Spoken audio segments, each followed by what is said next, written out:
Hello. ठीक है, आगे करते हैं। यहाँ तक हमने कर लिया था पहले के लेक्चर में। आगे चलते हैं। आगे attainment of super elevation it curves, मतलब कि सुपर एलिवेशन कर्व पे सुपर एलिवेशन कैसे प्रोवाइड करें। कोई कर्व है उस पर सुपर एलिवेशन प्रोवाइड कहाँ कहाँ प्रोवाइड करेंगे वो इसमें बता रखा है। सॉरी, कहाँ प्रोवाइड करेंगे नहीं, कैसे अटेनमेंट मतलब कि उसको अचीव कैसे करेंगे सुपर एलिवेशन को कर्व के ऊपर कैम्बर से। रोड पे प्रोवाइड करते हैं कहाँ सुपर एलिवेशन, ज़्यादातर कर्व पे प्रोवाइड करेंगे। अब कर्व पे मतलब सुपर एलिवेशन के रूप में, ठीक है। अब उस बीच में स्ट्रेट रोड पे तो कैम्बर में रहेगा, वो कैम्बर को सुपर एलिवेशन जो ड्रेनेज का पर्पज, तो वो कैम्बर को ही धीरे धीरे सुपर एलिवेशन में कन्वर्ट करें, तो वो कैसे करेंगे, उसको अचीव कैसे करेंगे। इसके दो मेथड है, elimination of crown of camber, मतलब कि जो कैम्बर है स्ट्रेट रोड पर, क्राउन है उसका मतलब अपवर्ड पार्ट है, अपवर्ड जो बीच में से उठा हुआ है, उसको उसका एलिमिनेशन, उसको ख़त्म करना। वो एक तो ये मेथड है, और दूसरा मेथड है रोटेशन ऑफ पेमेंट, पेमेंट को ही रोटेट कर दें एक दो, ठीक है। मेथड पहला मेथड देखते हैं, elimination of crown of camber. ये इसके दो पार्ट है, elevation of outer as about crown, और एक है डायगोनल क्राउन मेथड, है ना। कैम्बर को सुपर एलिवेशन बदलने का मतलब, देखो इस डायग्राम में देखो, लेफ्ट साइड में देखो स्ट्रेट रोड आ रहा है, स्ट्रेट रोड के ऊपर क्या है, कैम्बर है, बीच में उठा हुआ है बीच में से रोड। अब इस रोड पे उठा हुआ है, इसको धीरे धीरे धीरे धीरे बाहर की साइड निकाल देते हैं इस हाइट को। कैसे निकालते हैं, देखो इस डायग्राम में देखो, धीरे धीरे बाहर जो ए पॉइंट है बाहर की side, position of outer as, देखो ए पॉइंट है, उसको आगे चल के थोड़ा सा बी पॉइंट कर देंगे, फिर उसको उठा देंगे थोड़ा सा, उसको उठा देंगे सी पॉइंट पर जाएंगे, ऐसे उठाते उठाते बाहर की साइड से उठा के इसको सुपर एलिवेशन में बदल देते हैं। तो सर्कुलर, जहाँ से सर्कुलर कर्व शुरू होगा वहाँ जाके ये पूरा बाहर की साइड उठ जाएगा, तो सुपर एलिवेशन हो जाएगा। तो पूरे सर्कुलर कर्व के अंदर ये सुपर एलिवेशन रहेगा बाहर की साइड उठा हुआ। तो वापस जब कर्व खत्म होता है और स्ट्रेट रोड शुरू होता है, उसके बीच में वापस से जो बाहर की साइड उसको धीरे धीरे धीरे धीरे अंदर की साइड उठा लेते हैं, इस ऐसे इस तरीके से, ठीक है। तो वो वापस कैम्बर में बदल देते हैं। अब देखो ये जहाँ जहाँ ए बी सी पॉइंट है, ए बी सी, तो इस पे हर एक पॉइंट पर रेडियस चेंज होगी। देखो पहले तो स्ट्रेट रोड है, स्ट्रेट रोड है और बीच में सर्कुलर हो गया, तो सर्कुलर और स्ट्रेट के बीच में जो ये डिस्टेंस है, जहाँ पर ए बी सी दे रखा है, जहाँ पर हम कैम्बर को सर्कुलर में कन्वर्ट करते हैं, तो उसको ट्रांजिशन कर्व बोलते हैं, ठीक है। अभी आगे आएगा। तो ये ए बी सी, ये जो दिखा रखा है अलग त्रिभुज त्रिभुज त्रिभुज बन रही है, ये इतना ट्रांजिशन कर्व होता है, डायगोनल कर्व, ठीक है। आगे चलते हैं, ये कर लिया। अगला मेथड था पोजीशन ऑफ पेवमेंट मेथड, मतलब कि पेवमेंट को ही उठा देते हैं हम।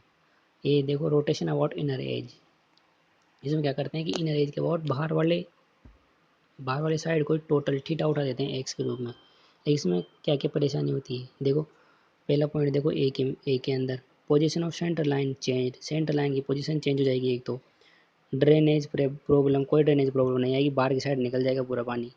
फिलिंग मटेरियल रिक्वायर्ड, अगर एक साइड से उठाएंगे उसके लिए, एक साइड से उठाएंगे तो फिलिंग मटेरियल चाहिए अपने को कुछ भी, ठीक है। और अगला है suitable for plain and rolling terrain, plain और रोलिंग के लिए सूटेबल है ये, ठीक है।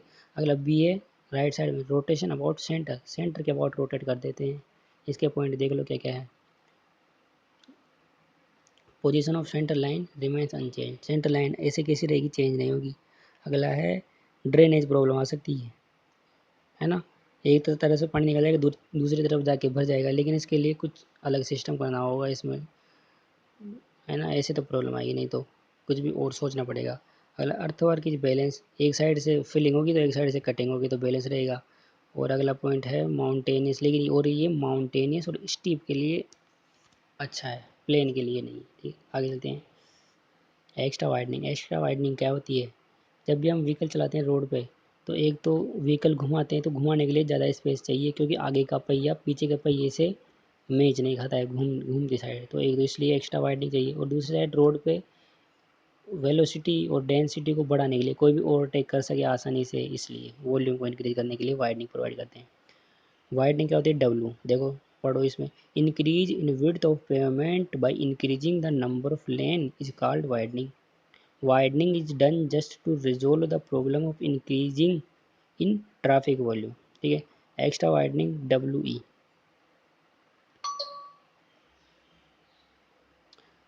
WE वाइडनिंग तो क्या होती है, actual width of the pavement या फिर रोड।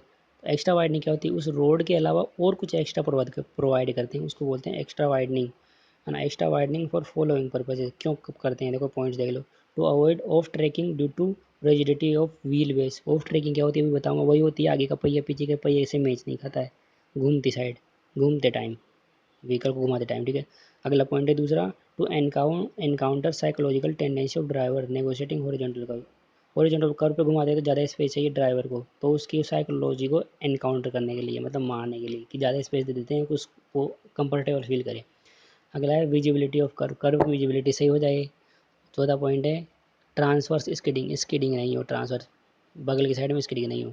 एक्स्ट्रा वाइडनिंग दो तरह की होती है, एक तो मैकेनिकल एक्स्ट्रा वाइडनिंग और एक है साइकोलॉजिकल। तो डब्ल्यू ई बराबर W M plus W P होता है, ठीक है।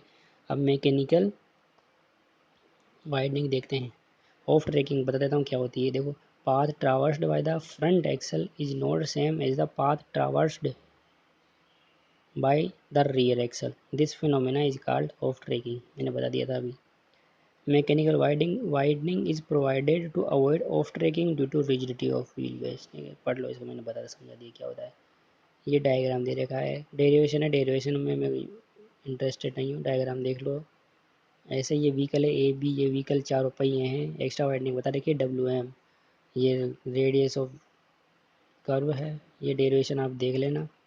फाइनल फॉर्मूला देखो, ये फॉर्म फॉर ऑफ ट्रैकिंग का जो रेड कलर से डार्क कर रखा है, डब्ल्यू एम बराबर एल स्क्वायर अपॉन 2R, ये है वन लेन के लिए। अगर नंबर ऑफ लेन्स एन है मान लो, तो डब्ल्यू ई हो जाएगा N L square upon 2R। Formula याद रखना, is very important formula, okay. Formula है N L square upon 2R। अब देन साइकोलॉजिकल वाइडनिंग, ये क्यों प्रोवाइड करें, there is a tendency of driver to drive the vehicle close to the edge of pavement on curve and to maintain more side gap between another vehicle travelling parallelly, ठीक है। Curve पे घुमाएगा वो, तो उसको ज़्यादा space चाहिए बगल में, इसलिए साइकोलॉजिकल वाइडनिंग प्रोवाइड करते हैं। इसका फॉर्मूला होता है इंपेरिकल फॉर्मूला, डब्ल्यू पी बराबर V upon 9.5 root under R, V kilometre पर आवर, आर मीटर में होगा रेडियस ऑफ कर्व। तो टोटल क्या हो गया एक्स्ट्रा वाइडनिंग, ये टोटल हो गई डब्ल्यू ई बराबर N L square upon 2R plus V upon 9.5 root under R, metre में आएगी टोटल वैल्यू, याद रखना, वेरी इंपॉर्टेंट। आगे चलते हैं, क्या क्या special case for single lane road IRC has not considered any cycle. अगर सिंगल लेन रोड है तो ड्राइवर के लिए साइकोलॉजिकल वाइडनिंग प्रोवाइड नहीं करते हैं, तो डब्ल्यू पी जीरो हो जाएगा। और सिंगल लेन है तो एन का मान 1 हो जाएगा, और स्टैंडर्ड लेंथ होती है व्हीकल की 6 मीटर, तो वैल्यू पुट करेंगे उस ऊपर वाले फॉर्मूले में, तो एक्स्ट्रा वाइडनिंग क्या आ जाएगी 18 डिवाइडेड बाई आर। तो ये कभी कभी सीधा पूछ लेता है, इसको याद रखना, 18 डिवाइडेड बाई आर होती है W E for single lane road. आगे चलते हैं, रिकमेंडेशन IRC रिकमेंड कर रखा है सिंगल लेन रोड के लिए, अगर रेडियस कर्व की रेडियस 300 मीटर से ज़्यादा है तो कोई भी एक्स्ट्रा वाइडनिंग प्रोवाइड करने की ज़रूरत नहीं है, IRC ने बता रखा है। अगर 50 से 300 के बीच है तो दोनों साइड एक्स्ट्रा वाइडनिंग प्रोवाइड करते हैं। डब्ल्यू ई जैसे 10 मीटर एक्स्ट्रा वाइडनिंग आ गई तो 5 मीटर बाहर की साइड और 5 मीटर अंदर की साइड, कैसे करते हैं देखो इसी डायग्राम में, देखो ये रहा। इसमें क्या करते हैं WE/2 अंदर की साइड और WE/2 बाहर की साइड, इसको ग्रेजुअली इंट्रोड्यूस कर देते हैं कर्व के अंदर, ठीक है। देखो बीच में ट्रांजिशन कर्व देर का छोटा सा बताऊंगा क्या होता है। और तीसरा पॉइंट, अगर रेडियस 50 से कम है तो टोटल एक्स्ट्रा वाइडनिंग जितनी भी आएगी वो सारी की सारी अंदर की साइड प्रोवाइड करते हैं, देखो इस तरीके से पूरी पूरी अंदर की साइड ही रख लेते हैं। ये क्वेश्चन है, क्वेश्चन देख लो। क्वेश्चन मैं पढ़ नहीं रहा हूँ, इसमें गिवन दे रखा है n बराबर 2, L बराबर 6.6, V बराबर 80 किलोमीटर पर आवर, ऑफ ट्रैकिंग दे रखिए 0.096 मीटर। तो ऑफ ट्रैकिंग का फॉर्मूला अभी पढ़ा था हमने, क्या होता है एल स्क्वायर अपॉन 2R। इसको सोल्व करेंगे तो R की वैल्यू 226.87 आ गई। अब एक्स्ट्रा वाइडनिंग का फॉर्मूला क्या होता है, N L square upon 2R plus V upon 9.5 root under R. तो ऊपर देखो एल स्क्वायर अपॉन 2R की वैल्यू सीधे उठा के रख देते हैं इसमें, 2R हो गई 0.096। एन की वैल्यू देखो ऊपर देख रही है, एन का मान 2 है तो यहाँ 2 रख देंगे, वी का मान दे रखा है, सब कुछ दे रखा है, सोल्व करना आ जाएगा, सिंपल है। आज कर्व रेजिस्टेंस क्या होता है, कर्व पे हम व्हीकल घुमाते हैं तो आगे का पहिया थोड़ा घूम जाता है, तो इस पर जो इंजन फोर्स लगाएगा वो आगे की साइड ना लगा के थोड़ा एल्फा एंगल पे लगाएगा, तो वो क्या हुआ टी कोस एल्फा। तो उसमें एफिशिएंसी में उसकी एनर्जी में थोड़ा लॉस हो जाता है, कर्व रेजिस्टेंस, उसको कर्व रेजिस्टेंस बोलते हैं। तो लॉस कितना होता है, टी माइनस टी कोस एल्फा, ये याद रखना, ठीक है। एफिशिएंसी में लॉस होता है इतना ही, घुमाते साइड घुमा रहा। अब देखो तो ये है ट्रांजिशन कर्व। एक मिनट, ट्रांजिशन कर्व बता देना क्या होता है। मैंने बता दिया ट्रांजिशन कर्व है, अगर स्ट्रेट रोड से सर्कुलर में बदलते हैं तो बीच में एक पॉइंट पर रेडियस हमेशा चेंज होती है, जहाँ पर हम कर्व को सुपर एलिवेशन में कन्वर्ट करते हैं, तो वो जितनी डिस्टेंस में कन्वर्ट करेंगे उसको बोलते हैं ट्रांजिशन कर्व। देखो डेफिनेशन पढ़ लो, transition curve is provided to change horizontal alignment from straight to circular curve gradually. Transition curve has a radius equal to infinite at straight road and gradually changes the designated radius at circular curve। ठीक है, red straight road पे तो curve की radius क्या होती है, straight road पे are का मान इनफाइनाइट, सर्कुलर पे दे के रखेगा आर कितना होता है, सेम होता है पूरे सर्कुलर पे, लेकिन ट्रांजिशन कर्व पे हर एक पॉइंट पे आर का मान चेंज होता रहता है, धीरे धीरे बढ़ता है सर्कुलर में जाने के टाइम, और सर्कुलर से वापस स्ट्रेट में आएंगे, सॉरी स्ट्रेट से सर्कुलर में जाएंगे तो रेडियस का मान धीरे धीरे कम हो जाता है, और वापस सर्कुलर में पूरे में सेम रहता है, फिर वापस सर्कुलर से स्ट्रेट रोड में जाएंगे तो वापस ग्रेजुअली धीरे धीरे आर का मान बढ़ के इनफाइनाइट चले जाता है। ठीक है, ये देखो डायग्राम में समझा रखा है, इसको देख लो आप आराम से। पर्पज़ क्या होता है ट्रांजिशन कर्व का, ये देख लो, ऑब्जेक्टिव में सीधे पूछते हैं क्वेश्चन। पर्पज़ होता है, पहला पॉइंट है gradually introduce centrifugal force. Centrifugal force को ग्रेजुअली इंट्रोड्यूस करने के लिए centrifugal force is equals to M V square upon R. ठीक है, आर को धीरे धीरे इंट्रोड्यूस, जितना आर कम रहेगा उतना ही पी ज़्यादा रहेगा, जितना धीरे धीरे कम होगा आर तो पी उतनी धीरे धीरे ज़्यादा होगा, ग्रेजुअली इंट्रोड्यूस होता है। ठीक है, सेकंड पॉइंट है introduce super elevation gradually. Super elevation को भी ग्रेजुअली इंट्रोड्यूस करने के लिए, एक्स्ट्रा वाइडनिंग को भी ग्रेजुअली इंट्रोड्यूस करने के लिए, और एक सडन जर्क नहीं लगे ड्राइवर को या फिर पैसेंजर्स को, इसलिए भी सुपर एलिवेशन प्रोवाइड करते हैं। ठीक है, आगे है nature of transition curve. Transition curve का नेचर क्या होता है, देखो हॉरिजॉन्टल अलाइनमेंट के लिए, हॉरिजॉन्टल अलाइनमेंट के लिए स्पाइरल नेचर होता है ट्रांजिशन कर्व का, और अगर वर्टिकल कर्व वेले और सबमिट होता है, या आगे पढ़ेंगे क्या होता है, उनके लिए cubic parabola transition curve use करते हैं। ठीक है, हॉरिजॉन्टल कर्व के लिए तो स्पाइरल, और वर्टिकल कर्व्स के लिए parabolic. Okay, spiral transition curve used become of following. अब देखो स्पाइरल, हॉरिजॉन्टल कर्व में स्पाइरल क्यों यूज करते हैं, इसका भी कारण है। पहला पॉइंट है length of transition curve is inversely proportional to radius of curve. Transition curve की रेडियस के इनवर्सली प्रोपोर्शनल होता है, मतलब कि रेडियस जितनी ज़्यादा होगी ट्रांजिशन कर्व उतना ही कम होता, ट्रांजिशन कर्व की लेंथ उतनी कर्व कम होगी, और रेडियस अगर बहुत ही कम है तो ट्रांजिशन कर्व की लेंथ ठीक है, बोलना पड़ो, आप समझ जाओगे क्या कह रहा है, बोलने में थोड़ी परेशान हो जाए, आप समझते हो ना इनवर्सली प्रोपोर्शनल का मतलब क्या होता है। ठीक है, सेकंड पॉइंट देख लो, rate of change of centrifugal acceleration is constant. Spiral के अंदर क्या होता है कि सेंट्रीफ्यूगल एक्सेलरेशन होता है वो कांस्टेंट होता है। सेंट्रीफ्यूगल एक्सेलरेशन का फॉर्मूला ये है, देखो आईआरसी के हिसाब से C is equal centrifugal acceleration है C is equals to 80/75 plus V metre per centimetre cube, metre per second cube. Spiral के लिए देखो, स्पाइरल के लिए ये फॉर्मूला यूज करते हैं, वर्टिकल कर्व में सी यूज आता है, वो उसको फिक्स लेते हैं, वो बताएंगे कितना होता है बाद में पढ़ेंगे। और इसके अंदर सी की वैल्यू 0.5 से 0.8 के बीच होनी चाहिए।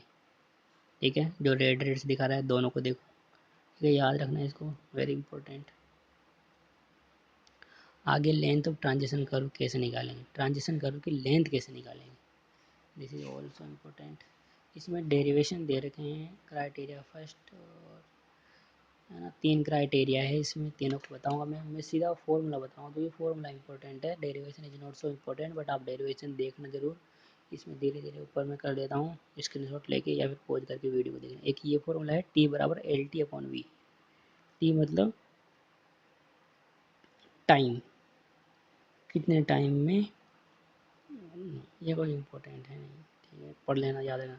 ये एल टी बराबर 0.278 वी का whole cube divided by C are.